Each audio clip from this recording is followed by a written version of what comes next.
and I am a Master Destiny Life Coach. And for this show, this is Up Sis Up. And what we do is we help women to rise up. We help women to speak up. And guess what? We help women to boss up, both in life and in leadership. And so for the month of September, I have been bringing on girl bosses who have a girl boss empire state of mind. If you're in the chat, somebody put empire in the chat, okay? Girl boss empire state of mind. And these are women who are doing cutting edge stuff. They are bossing up. They are bringing women behind them, and they are taking it to a whole nother level. And I wanted to bring some of them on so they could share some of the highs. They may even share some of the lows, but through it, you will be empowered. You will be encouraged, and you will be energized to keep running this race that we are doing. Okay, so before I introduce my guest tonight, I wanted to give you an opportunity to step into my world just a little bit. I am giving away one of my books. It is called Marked from Birth, The Transformational Journey from Flawed to Fabulous. And here's a copy right here. And you can get a copy by entering I call it a raffle, you can lottery, whatever you want to call it, okay? But how you get it, this is how you get it. You go to the link and you hit subscribe. Okay, here on the MSE Network, the Megasource Entertainment Network. Okay, and then we will pick someone of the newly subscribed members, and that person will be gifted the book straight from me, autographed and sent directly to you. So, without further ado, I am bringing on to this stage my friend, Dr. Barbara Sweeney. She is a globally sought after international keynote speaker. She is a life and holistic leadership expert. She is a coach, trainer, and she is the author and the founder of Deeper Women Lead Global. Okay, can somebody say a global? And she empowers women in leadership to heal, to lead, and to leverage their stories for life, for love, and for leadership. Dr. Barbara, welcome to the stage. Thank you so much, Dr. Marcia. It is my pleasure to be here on this stage with you. Yes, it is so good to see you. Look, I feel like I just saw you like 2 days ago. Yes. And we did. Okay. And we did. Can you share a little bit about where we were? Yes, we were in Detroit, Michigan at the Leadership Experience Tour with Mr. Sean Fair. We had an amazing time. I had the opportunity to introduce some of the speakers as a co-host for the show, along with some other fabulous members of the Leadership Experience Tour. Dr. Marcia was there interviewing in her Girl Boss Life interview room. It was just amazing. Had an amazing weekend. Yes, it was so fun, and we had some laughs along the way. It was an exceptional time of empowerment, and not only for women, but it was for men as well. And it was people just coming together and I guess working on our craft, but also encouraging others to do the same. We were both on the coach side of the spectrum, and so as I bring you on, I want you just to introduce yourself. I want you to share with the listeners who you are and what you think is important for us to know about you at this point. Well, I am Dr. Barbara Sweeney. I'm a life, and you said it earlier in your introduction, I'm a life and holistic leadership coach and coach trainer. I am the founder and CEO of Deeper Women Lead Global, a platform established for women in leadership to heal, lead, and leverage their stories and strategies for life, love, and leadership. And I emphasize the word leverage because we talk a lot about healing, but we don't always talk about what to do after we heal. What do you do with the stuff you thought you lost? What do you do after you've overcome? How are you leveraging? How are you building your business? How are you lifting other women? How are you helping them go up, sis, up? Yeah. Oh, that's so good. And I just want, you said something very, very great. And I don't want this moment to go by. And you said, are we leveraging what we've healed from? Yes. And I just want, if you're under the sound of our voice, I want you just to, I want you to answer that question, whether it's out loud, whether it's in the chat, whether it's internally.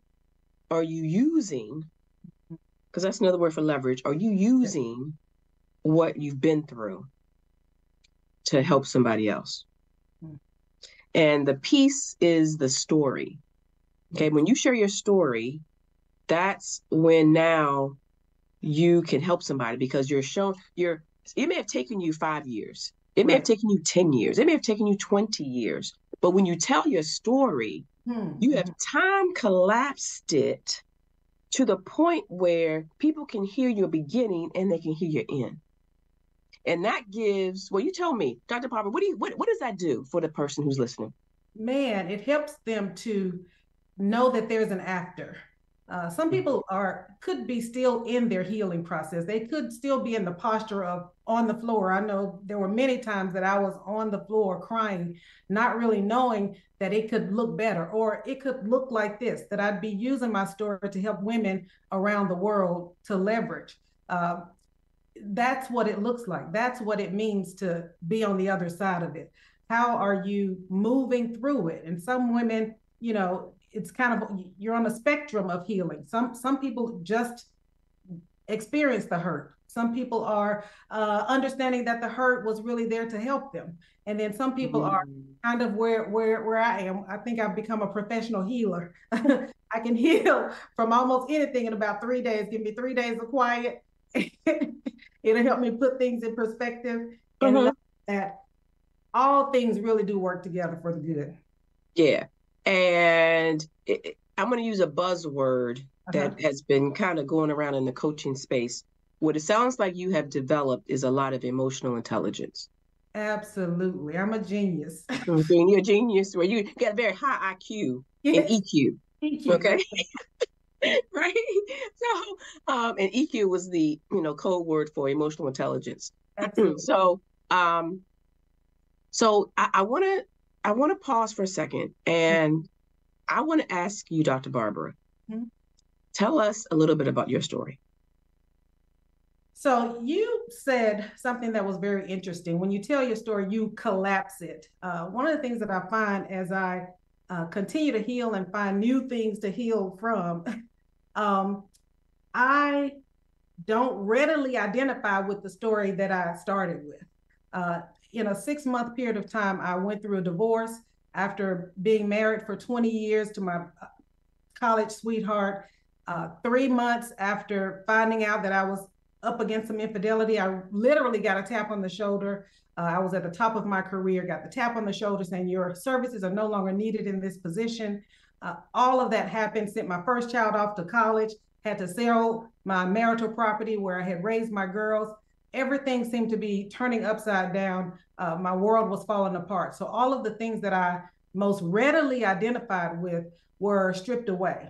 And that is where the real healing began. I think it was, I cannot remember his name right now, Michael Beckwith. Michael Beckwith said, humiliation is the beginning of healing. That's when the ego is stripped away, the ego has lost its power, and then you can really get to who you really are. I had to get to who Barbara really was. And as you have collapsed the time, there are those that are listening who are going through that separation, who are going through that infidelity, who are going through that job loss, who are going through those financial difficulties, who are going through maybe that cancer diagnosis or that autoimmune diagnosis. They're going through all of the things, and it feels like, and I'm going through, I'm reading the book of Job. I hope I get through it soon, because I can't take any more of what's happening right now. Right? What's going through it. Right. But what's going on is that one after the other trial, one after the other, after the other, after the other, after the other, right? And just that, all that pressure starts to weigh on us. The prior show, they talked about, suicide prevention. Yes. Okay.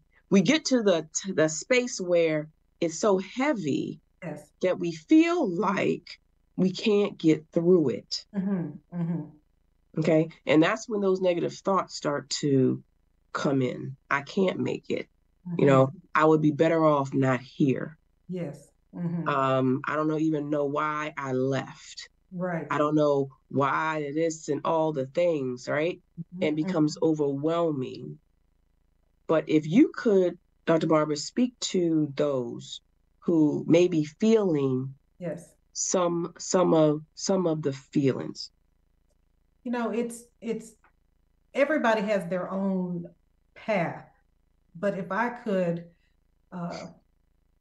encourage anybody, all things are temporary. All of this stuff is temporary. The hurts are temporary. Even sometimes the highs are temporary. That's why we don't stay excited. There are highs and there are lows. I know when I was in the middle of my stuff, in the middle of my trauma, I started asking questions like why. So all of those questions that they're asking, they may not realize it, but those questions are serving them because as humans, we're selfish and we're a bit arrogant. We don't feel like these things should happen to us. I know when I was going through a divorce, I was like, not the B. Swinney, not the B. Swinney is experiencing this kind of stuff. But I started asking myself, why me? Why now? And what next? Like all of this stuff, I felt like I had given life everything, and life was not giving me anything. So I really had to sit with myself. I literally took time to sit. I remember in the house that we were in, we had a bay window and there were 2 club chairs in the window. I sat in one chair and acted as if God was in the other chair and said, this sucks. Like, what do you want me to do with this? And I had to allow myself to experience all of that. There were times when I said, this sucks, but I want to feel every bit of it because I didn't want it to wake up in me later. I didn't want to keep going on with life and then 5 years later having to deal with the same stuff that I could have taken the time to deal with while I was going through it. Because if you don't deal with it, it just shows up in a different form later. Different form. Yes. So one of the illustrations that I say to I'm going to say to clients is when we don't deal with what we're what's facing us. It's like those shows like The Sopranos when they get ready to kill it.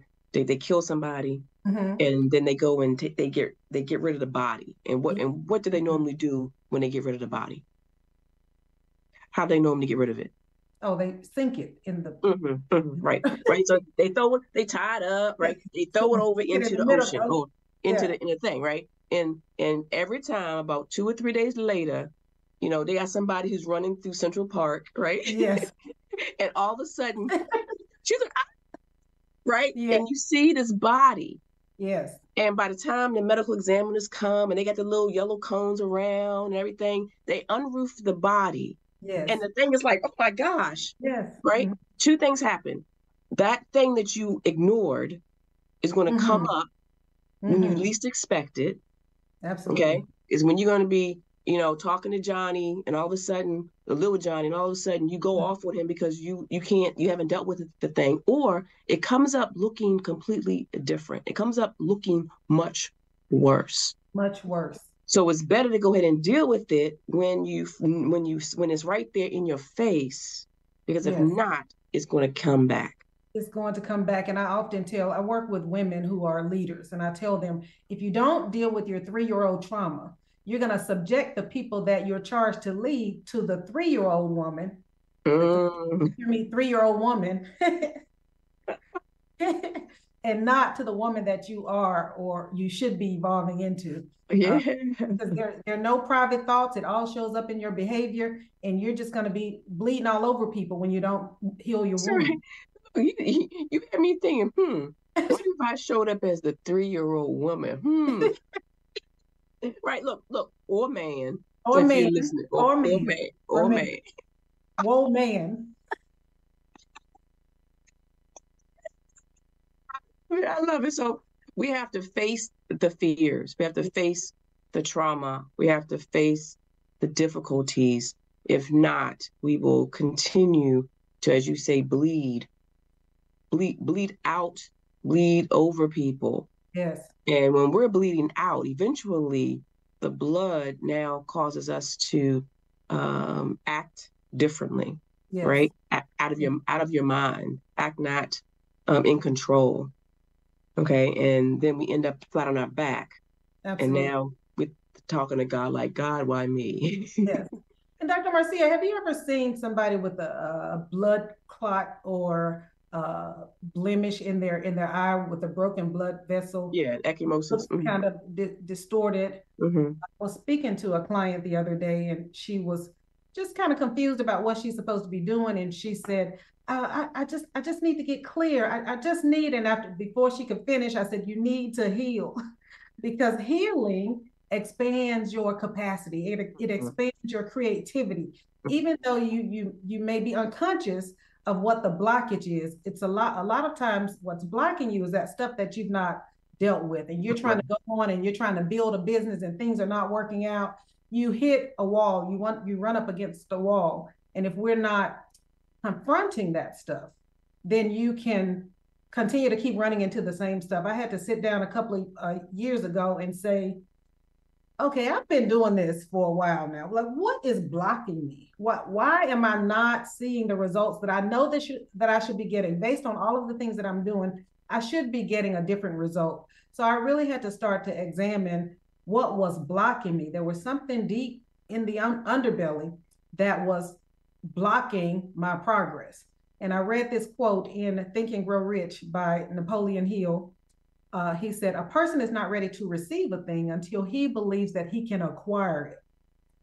So there was something going on with me believing what I could acquire. Mm-hmm. So mm-hmm. I really had to get to the bottom of that and break that down and get the breakthrough that I needed. Yeah, that's a great quote. And that is true for anything. Mm-hmm. If you can believe, I mean, even as simplistic as, if you believe you can get to the grocery store before it closes at 11 o'clock. Yes. Right? You're like, I believe. And so in the process, even though it's maybe a little bit further away than you thought, now you have to take some action, some different action in order to get there. Okay. Maybe you can't wait for such and such to come with you. Maybe you have to take the car that's right there instead of the car that you normally would drive. Maybe maybe you may have to run that red light.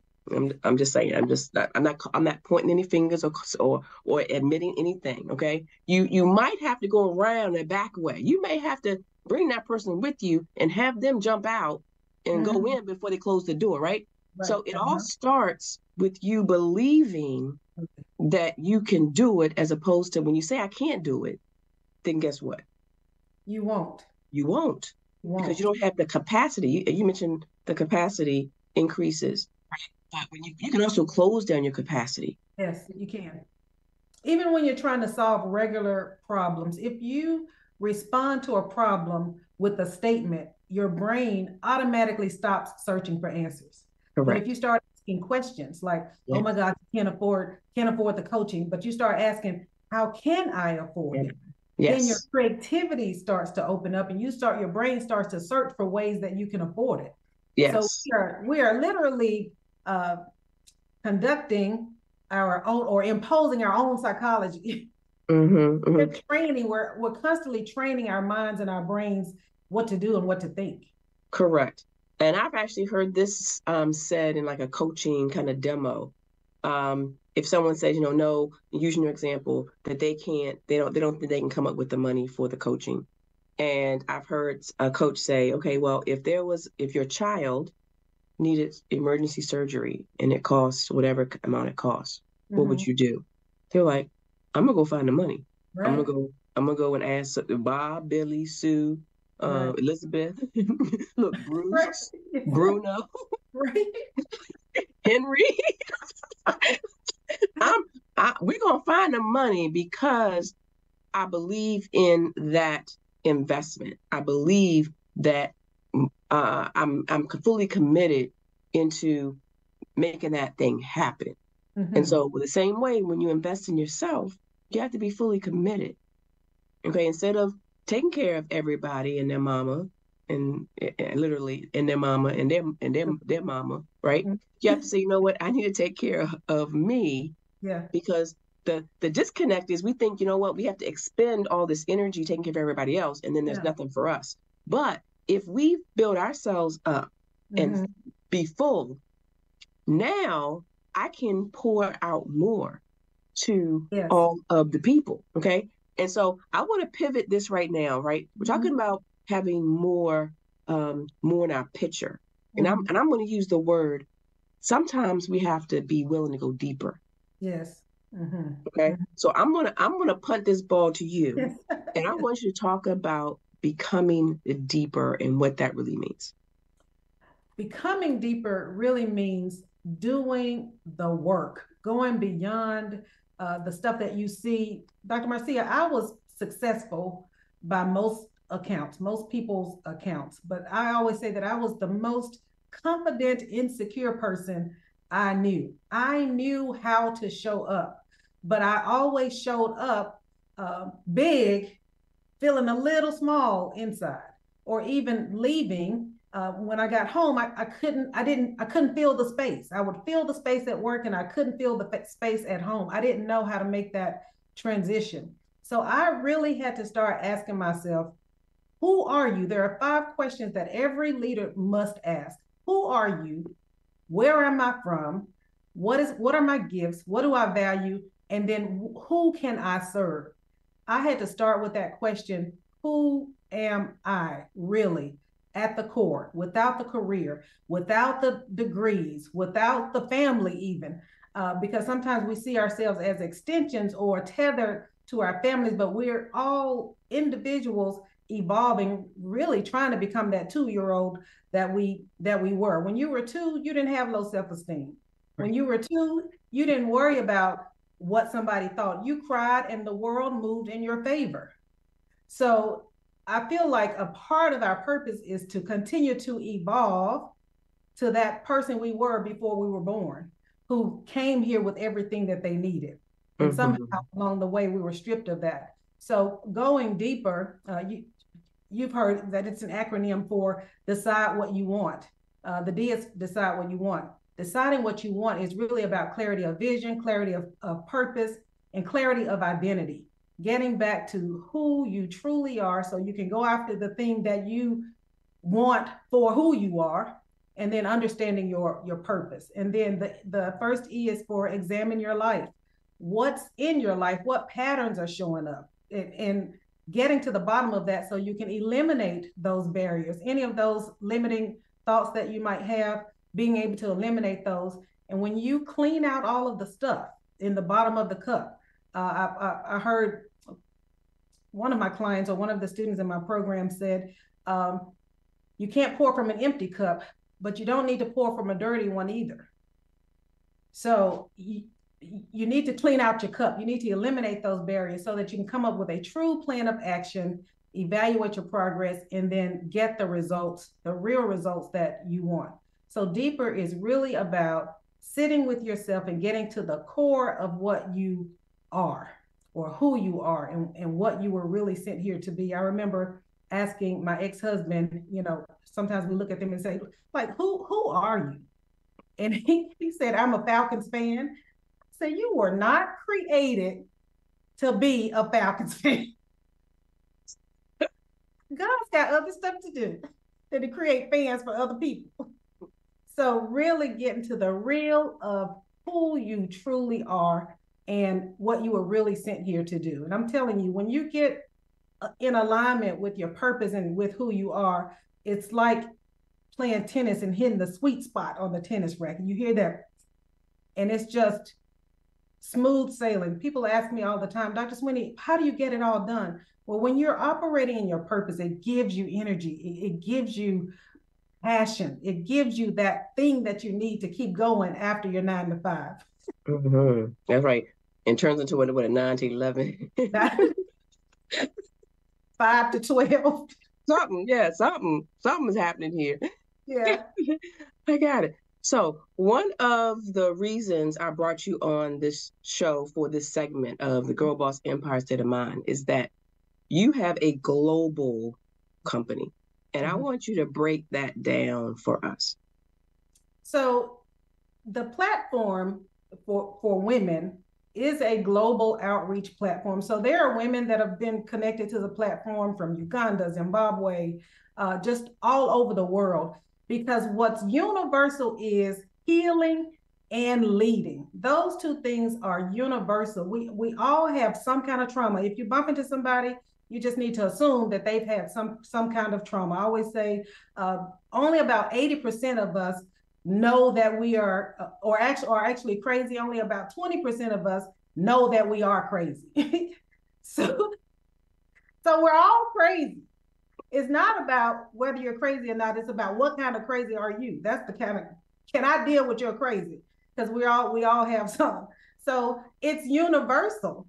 Crazy is universal. Let's just get that straight. So any woman who is going through something, regardless of her region, the region of the world that she's living in, the corner that she's been raised in, there is a healing that has to take place in order for her first to become a more effective leader in her own life, because that's really all leadership is about. If we can get ourselves straight, if we can lead ourselves effectively, then we'll be able to lead other people effectively. I think it was Satinder Deman said, in order to effectively lead others, you must first lead yourself. In order to lead yourself, you must know yourself. And in order to know yourself, you must first embrace and be yourself. Because learning about who you are helps you bend to who other people are. So you don't get so offended when people act out of pocket. You just assume, okay, there's their trauma showing up. Okay, there's that abuse showing up. Okay, there's that stuff that they get to bring to the table. So getting to the bottom of your own crazy gives you compassion for other people's crazy. So you don't so out of sorts when people show up like people. And they show up in their crazy. They show up in their crazy because they're part of that 80%. You know, if there are 10 of you, about 8 of you, you know, are in that category. So, you know, you're only going to be one of the 2. Look, if you one of the 2, you might be one of the 8. You might be one of the 8. I'm gonna start counting and trying to figure out the people out there. Oh, you're like, well, there's 10 of us. The fact that I'm counting, that must mean I'm part of the 2. 2, right. So I know you have Deeper Women Lead. Okay. Then you have Deeper Women Speak. And then you also have Deeper Women Teach. Can you break all of those components down? Yes, I can. So Deeper Women Lead Global, that's the global organization. That's the women's empowerment company. Deeper Women Speak is our signature conference that we do every year. That is when we bring women to actually stand on the stage, some of them telling their story for the very first time. Even some women haven't even told their families their stories. So that's the stage, basically, Deeper Women Speak. And then Deeper Women Teach is our anthology project. We recently released volume 2 of Deeper Women Teach, Stories and Strategies for Life, Love, and Leadership from Women Who Lead. We just did our office call for volume 3. So that is the teach part of Teach and Speak. And then the lead part, that's really kind of where the coaching comes in, where I'm helping women heal, helping women become more effective leaders in their own lives, and then helping them establish and build their own platform. And that's how they're leveraged. First of all, congratulations on the second anthology. I saw some of the pictures and it has been amazing. I was a part of, actually my first book, it was your anthology. Yeah. Deeper Women Lead, I think, right? That's the book? It was Deeper Women Teach. Teach, yes. Deeper Women Teach. And then I also was one of the speakers for your Deeper Women Speak. That's right. That was I think it was Speak your April mind. last year. Last year, yeah. And it was a phenomenal Yes, experience, and just seeing the ladies come together and the transformation in the room. And yes, I even saw your, I'm gonna say your, not so much a transformation, but your up level. yeah, yeah. I bossed up. You did. And I remember just you sharing Hmm. just all of the energy that it took Hmm. to get all of the pieces together. And whenever we have our own event, and there I've had a couple as well, it's a trying time Yes, to get all the pieces together, to get all the people together, to get all of the venue and the food and all the 50,000 things that happen. But in order you were setting the table yes, yes. for those speakers Hmm. Hmm. transformation, for them to step on the stage to share their message, share their story, for Yes, them to collapse the time so that the people that are hearing them are now they now have hope. yes. They now have a roadmap. There's an opening that happens. At this last conference, we did a speaker spotlight segment. We literally took a chair and sat it in the middle of the stage, and women sat in that chair and told their stories for the first time. And it was a huge relief for them, but it also opened up something for the women in the audience.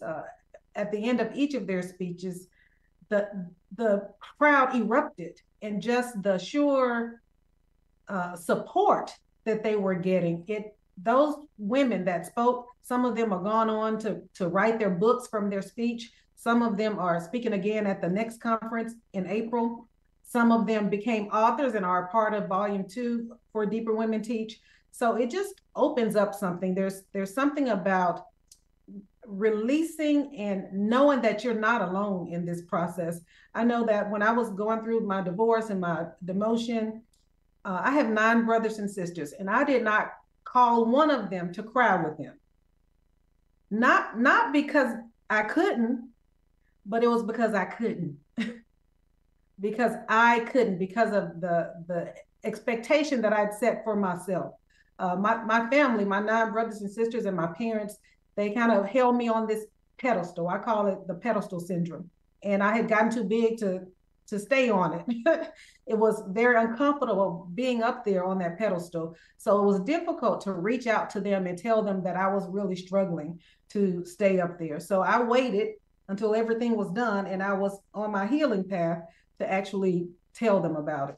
So Mm-hmm. hearing having other people tell their stories, which is why I started this whole process, was because I felt like I didn't have anywhere to go. Even though I had a whole tribe, I felt alone. So making it normal to reach out, even when you're in these high powered positions and people are looking and watching, or you feel like you have to show up a certain way because you're in a certain system. I started this whole process to give women the space. I always say the space to do the ugly cry and still have your dignity, still be seen as strong and powerful. It was very, very important to me that women have that space. Yeah, that's good. I'm going to the chat, and one of the listeners, Jackie, she says, Dr. Barbara Swinney, I appreciate you sharing your life story. You are an amazing woman. Oh, wow. Yeah. Thank And so you. I want you just to kind of speak a little bit more on the thought that you just shared about you were unable to tell your family, even though you had support, you couldn't say it. And there are some women who have a story and they are still not at a place where they can say it. Can you just dive a little bit deeper and speak to that woman? Yes. So for that woman that feels like she just cannot say it, um, I said earlier that as humans, we are selfish and a little bit arrogant in that we think everything is about us. And the freedom is not necessarily for you, it's a byproduct. It's really to free other people. The very purpose, the big purpose, everybody's trying to find their purpose, but your purpose really has already been established for you. The main purpose for us to be here really is to help each other be here. But we've made our purpose being about us. So if we understood how my story is going to help somebody else, then you'll tell it freely, you'll tell it openly. My sister, my biological sister, sent me a message the other day just saying how me telling my story and going after my dreams has inspired her. She started her own healing journey because I decided I've got to say something. I had another sister who asked, you think you're supposed to be doing this? And I said, I think this is work that has to be done, and I've been chosen to do this. You have to stand up in your chosen. You know, you were chosen even before the foundation of the world. That means you were chosen for something. We don't just choose people to entertain themselves. So really getting to the realization that, you know what, I'm going through this. There were times when I was in a divorce, people calling me and asking me about their divorce, and then calling me back saying, girl, you didn't tell me you were going through a divorce. So, you know, when you're identified as the one to have it all together, kind of going back to the point of me not feeling like I had anywhere to go, because I was always the one that had it together and had become quite comfortable in having it all together. Which is why I felt like God had forgotten about me when I didn't have it together. Like, what is happening? So really coming into the realization that it's not about you. You're not all that. You're not as good as you think you are, and you're not as bad as you think you are. You're somewhere in the middle. So people go through stuff. It's the human experience. And while I was on the healing journey, I bumped into so many women, professional, educated women who were struggling in their stuff. And that's when I decided, you know what, this is insanity. Y'all are in the 80%. What is happening? You need to be telling these stories to help other women heal. Right. And I think that's part of the superwoman complex. And what I've noticed when I've talked to professional women, and there aren't too many who don't fit this bill, we could be killing it. Yes. Okay. Killing it and out in the marketplace. Things are popping at work. We got this thing going on at church. Me and Jack and Jill and all of, you know, even Girl Scout, Boy Scout, whatever scouts. Okay. We're doing all the things. We done got the grocery store. Now we got Slick, and now we got Instacart and Giant Teapot, right? We're doing all the things, but there's always that one or two or many areas in life where we are flailing. Yes. We don't have it together. It's that relationship with that XYZ, whomever. It's maybe it's the finances, maybe it's that that sister at church, or whether it's whatever it is, there's an area of life or more that we haven't addressed or we've been running from. It's that body that we threw over into the river that it keeps coming back up and we haven't addressed it. Absolutely. And I always say, Dr. Marcia, I was killing it in my career, but I was dying at home. I was dying in my relationship. And I just couldn't. About 5 years before it ended, I was like, God, if you want me to stay here, you're going to have to help me be here. Help me do this. And he said, I've given you the grace to do this. And that was 5 years before it actually ended. And what I realized was the grace wasn't for then. The grace was for this stuff that I'm doing now. It was for the boldness of telling my story. It was for the boldness of not necessarily caring, so to speak, of what people are saying, or, you know, because people are going to come against you when you get free, because the 80% are jealous of freedom because they want it, but they don't know how to get it. And they're too wrapped up in their pride to ask you how you got there. How did you get the breakthrough? How did you get this freedom that you have just to show up and I just get to be me. It's just cool just to be me. And that's good enough. Yeah. Better than most. Yeah. Good just to be me. I love that. So as we transition, I want to know how, I know you have the three arms, but can you share more about your programs, what you offer?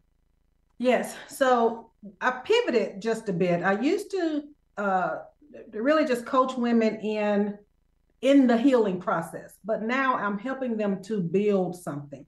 I'm really helping them to leverage. So I have three programs. One program is the Coach to Speak program. That's for the woman that's never ever told her story before, but she wants to learn how to stand on the stage and command the audience and really structure her story into a speech. And then the Coach to Lead program, that's I call it the middle tier program. That's where I coach women in building their platforms. So there may be women out there who you may have written a book, you may have a couple of clients, but you just don't quite know how to build an empire with it. How do I make this into a thing? I know that I'm on to something, but how do I package it and make it a real business and a real platform for a revenue generating platform? And then the Coach to Teach program, that's for women who are bossing it up and they're doing what I'm doing and they want to lock arms with another platform to expand their influence and their impact. So that's kind of where the anthology comes in. That's kind of where, larger conferences come in. So those are the pathways to connect with the platform, to interact with the platform, and become a part of the Deeper Women Lead global community. Awesome. Can you share your contact information? But before you do that, if you have a question for Dr. Barbara, go ahead and put that in the chat at this time. Okay, go ahead and please share the information. So you can reach me at info@deeperwomenleadglobal.org. My website is deeperwomenleadglobal.org. You can also reach me by texting leverage to 770-525-7455. Love it. So I wanted to get you to maybe share who supports you, like who through your journey. Who's been the most supportive, or who has been that person that you needed, or maybe it's a book, but where have you pulled a lot of your support from? I have. It's so funny. You always ask God to send me my people, and a lot of the people I've found along the way, other women like you've been a supporter of the platform, and even though we don't talk often, or we might not even see each other often, but when we see, we connect. Like, girl, I got you. So I don't doubt that if I reach out, you wouldn't respond. I know that you would respond to me. So people like you, my family is extremely supportive, even though they don't always understand what I'm doing. They always cheer me on. They've been doing that since I was born. And I also have another friend. I have about 3 people that I can call and say, you know what, I don't want to do this anymore. And then they can just pick me up and say, girl, you're meant to do it. Go out there and do it. So really, it's a small group of people that I get to do the ugly cry with, but I get to do the ugly cry nonetheless. And then I get to come out and still be powerful and strong and do the work that God has called me to do. So it also sounds like your faith is a large part of your powerhouse. Can you speak on that a little bit? It is my foundation. It is, I get up every morning and I spend my quiet time with God, and I read a lot, because that's how I started to figure out who I am. Like I was chosen, like that's a beautiful word to me, and understanding how beautiful and brilliant and how powerful we each are. We're so strong, and we just haven't even touched the surface of what we're able to do yet. So yes, I do have a strong relationship with God.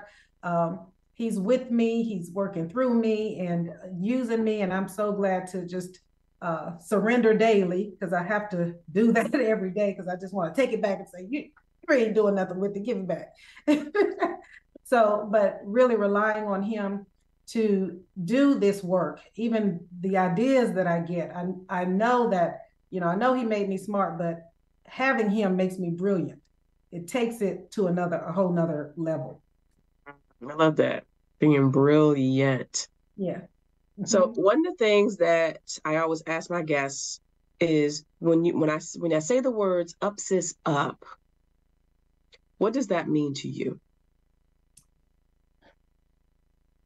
I think about somebody kind of putting their hand on your chin and lifting it up, look up. Like there is something on the other side of this. Just look up. There's somebody over here who wants to help you. Just look up. There are people over there waiting for you to show up. Just look up. Just look up and you will see that, the clouds are beautiful. The sky is blue. Like they're actually leaves with their own DNA on the tree. We're all so beautiful and brilliant. That's what I think when I hear up sis up. Mhm. I think about adjusting somebody's perspective. Yeah, yeah. Things Look, are, you just made me remember there is something, I think it's a TikTok or a Facebook mm-hmm. meme or whatever, and Uh-huh. it's a basketball game, and they're kids, they're probably high school, Mm-hmm. and the center just messed up the play, Mm-hmm. and the shorter point guard Mm-hmm. comes up, and so the big guy, he kind of hung his head. Yeah. The point guard runs up to him, passes him, and he puts his head up like Yes. this, and Yes. he's running with him with his head up, and then he Yes. pats him on the back, and then he keeps going. And Yes. so have you seen that? I have seen that. Yes, Yes. yes, That's exactly. Yes. it is so heartwarming. Yes. And when you have that person Mm-hmm. in your life who will come and raise your Yeah. chin Yeah. and even hold it there so that you can Mm. get a different perspective in Yes. life, that right there is priceless. Yes. That's the Absolutely. thing between life and death. Oh my gosh. That's the thing between failure and success. Mm-hmm. And Mm-hmm. when you have that, you have what you need to make it another day. Go ahead and speak on that. Absolutely. That just gave me chills. I just think about the times when I was literally on the floor, and it was like if somebody could just tell me, girl, this stuff happens. Like you're gonna be better because of it, because of all of the stuff that you're going through. You are being made. Basically, you had to go through it. I used to say, I wasted 20 years in that marriage. No, you invested 20 years in yourself because there was some character that still Mhm. needed to be developed so that you can operate in this place. You wouldn't have been able to operate in this space. I used to cry because I was hurt. Now I cry because I've been delivered and I'm excited to go out and help somebody else to put my hand on their chin and say, up, sis, up, look up, Look look up, look up, up, look up, look up. And look up. I remember that moment so many years, maybe 4 years ago, Yes, I already know what you're talking about. Ooh, when chill when we bumps. when we connected Yes, getting beverages at a yes, conference, right? yes. And we share similar story, a similar story of the marriage, the 20 years, all of the things. But Mm-hmm. we had a connection Mm-hmm. that was instantaneous. Yes. And in that moment, that was an upsis up There moment. was an up sis up moment, and we didn't even say a whole lot of words. Mm-mm. It was, I think I was passing by, you were talking to somebody else, telling them your story, and I stopped because I had never heard that before. I was like, where does this happen? Who is doing this? I didn't, my parents were married for 35 years. I'd never experienced anything like that. But to see Mhm. another woman who looks like me, who's credentialed like me, who's educated like me, who has all of the things like me, have a very similar story. It brought me freedom. It Mhm. brought me um, peace in knowing that, oh, somebody else is going through this, and guess what? She's here. She's making it. She's doing Mhm. something powerful and different with her life. Mhm. Yes. So I want to go to the chat again. Can you share the the phone number? I think. But I think you said, or text a word to a number. Did you say that? Leverage, text Okay. leverage to 770-525-7455. Okay. Say it one more time. They're going to put in the chat for me. 770-525-7455. And that's the word leverage. Okay. Love it. Text And so leverage. Evelyn says, Ronnie says, so true to some of your comments. I hear Jackie says she agrees. Evelyn says, yes, you can't do anything without God. Amen. Beautiful, beautiful, Dr. Barbara. I admire you. Thanks for being so transparent. And then Ronnie says, some things you go through are not only for you. They're usually not. Usually not. Mostly not. Mostly not. Mostly not. And I loved how you said the 20 years, they weren't wasted. But I think you said it was an investment. It was an investment. It was an investment. I was investing in me. I wouldn't have been able to show up like this if I didn't go through all of that. I would not have happened. Right. I can tell the degree of pain a person has gone through by the level of their power when they're speaking. When you have gone through enough pain and you are in the healed version of you, there is a presence. There's power. There's unwavering. There's purpose that no one can shake. And I see it in you.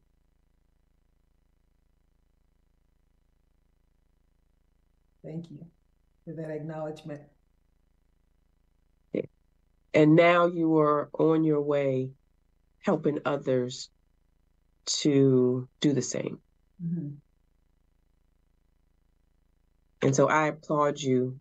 I hug you from a distance tonight. And so as we get ready to close, I want you to, I'm going to call it a Dr. Barbara-ism. Okay. So you've quoted some heavy hitters tonight, but I want to hear some Dr. Barbara-isms. If you could close with just a few things that you live by that you think will also help others who are listening to chart their course out of where they are. I love thinking about if you close your eyes and anything that you can imagine for yourself, no matter what you come up with in your imagination, is microscopic compared to what God wants to give you. And if you understand that we don't own anything, none of this stuff belongs to us, but there is somebody that's so much bigger than you, whose pot is way bigger than yours, that you cannot get to the end of, and you're just living this life exploring this pot. Man, what couldn't you do? Anything that you imagine, you can do it. It's really microscopic compared to your potential, compared to what's in you, compared to whatever. It's playing small, is what I'm saying. We're playing small no matter how big we are. We're playing small. So it sounds like there's more there. Absolutely. It's always this, no matter, I say it this way, that no matter what level you're at, there's always another level. There's always another level. And you're always becoming something different. No matter what level you get to, what brought you to that level will not get you to the next level. It's like lighting a candle in a dark room. The wider the illumination is, the darker you realize there's more darkness, like there's more space out there for you to explore. So you cannot, you can't be too bright. And I think that already is a mindset shift, because sometimes we're told we're too loud. Yes. We're doing too much. Mm-hmm. Or even you said your sister asked, is this something that you should be doing? Right, right. How do you turn off that voice? You keep going. It's either you have to choose the voice. Okay. So there's a voice that's speaking when you're doing the thing that you are supposed to do. And there's also a voice that's speaking for you. So when you go, I always say I try to go to sleep, but my dreams kept me awake. I've tried to put this down. I've tried to walk away. But the feeling that you get when you walk away from it is so much worse than the feeling of listening to the voices saying you're doing too much. So I'd rather be doing too much than not do enough. Not to one of my greatest fears is not living out my purpose, like dying and coming through this whole life without doing the thing that you were actually sent here to do. That's actually how you measure success. So it doesn't matter if you're an awesome basketball player, if you were sent here to play football, like you're off task. So sometimes we get really good at the stuff that we're not supposed to be doing. Nobody's supposed to write a book. But we're focusing on that stuff because we're not clear about who we are and why we were sitting here. We get distracted by what looks like an opportunity, but it's really a distraction. I got it. So we talked about distractions and knowing, again, getting back to knowing who you are. So that's the mission. The mission this week. The message is figuring out who you are. Do that. Do the process. That was our first question that she asked. Who are you? Okay, as a leader. And so with that, Dr. Barbara Swinney, thank you so much for being on the Up Sis Up radio show, Women's Empowerment. And I cannot wait to see what is next for you. Thank you, Dr. Marcia. This has been amazing. Let me share this with you since we're talking about the empire mindset. Oh, that's the girl building her empire. I love it. I love it. Just a girl building her empire. That's what we got going on up in here. Say up in here, up in here. Up in here. So thank you again for coming, and we will see you next time. Thank you, Dr. Marcia. Take care. And there you have it. That was Dr. Barbara Swinney of the Deeper Women Global Company and her empire. Just a girl boss. Yes, I love it, building her empire. And so I'm Dr. Marcia, and I'm your Master of Destiny Life Coach and your girl boss. Join us every Tuesday here on the MSE Network, 8 p.m. Eastern Standard Time. Feel free to reach out to me at info@drmarcia.com, and I will see you next week. Take care. Rich Live, take me out.